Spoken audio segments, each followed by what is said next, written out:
सुबह सुबह एक फकीर गांव के हर घर में जाकर भीख मांगता था। जब उसे कोई सुंदर लड़की दिखती तो वह उससे खाना मांगता और फिर बड़े ही अच्छे लहजे में उसका नाम पूछता। दरअसल वह फकीर नहीं बल्कि फकीर के भेष में एक तांत्रिक था जो गांव की पुरानी हवेली में रहता था। वह कई लड़कियों पर काला जादू करके उन्हें अपने वश में कर लेता था।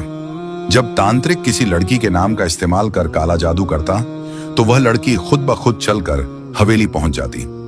आखिर वह तांत्रिक उन लड़कियों के साथ हवेली में क्या करने की कोशिश करता था, यह आगे पता चलेगा, जो रूह को भी झकझोर देगा।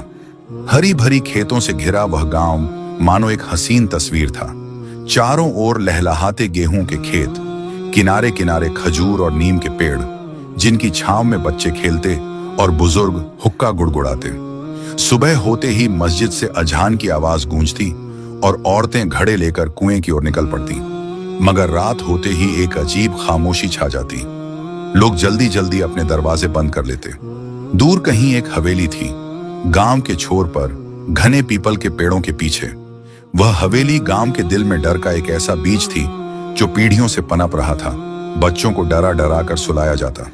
सो जा बेटा, वरना हवेली वाला तुझे उठा ले जाएगा। कहते हैं रात को जब हवेली की तरफ से हवा बहती तो उसमें अजीब सी सीटी जैसी आवाज आती, कभी किसी के रोने की, कभी किसी के हंसने की।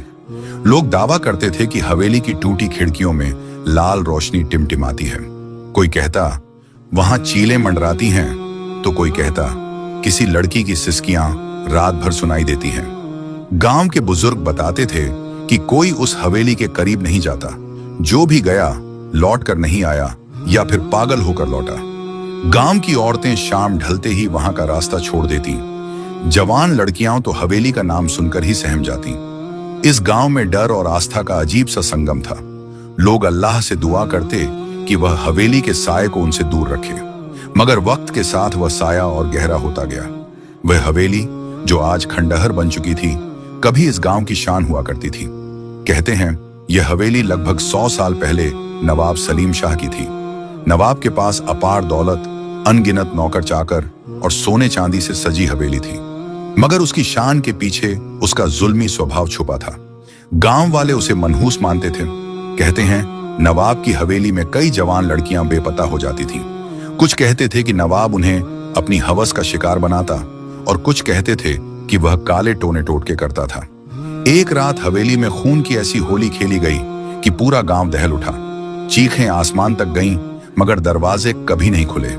सुबह तक हवेली की दीवारें लाल थीं और नवाब रहस्यमय तरीके से गायब हो गया।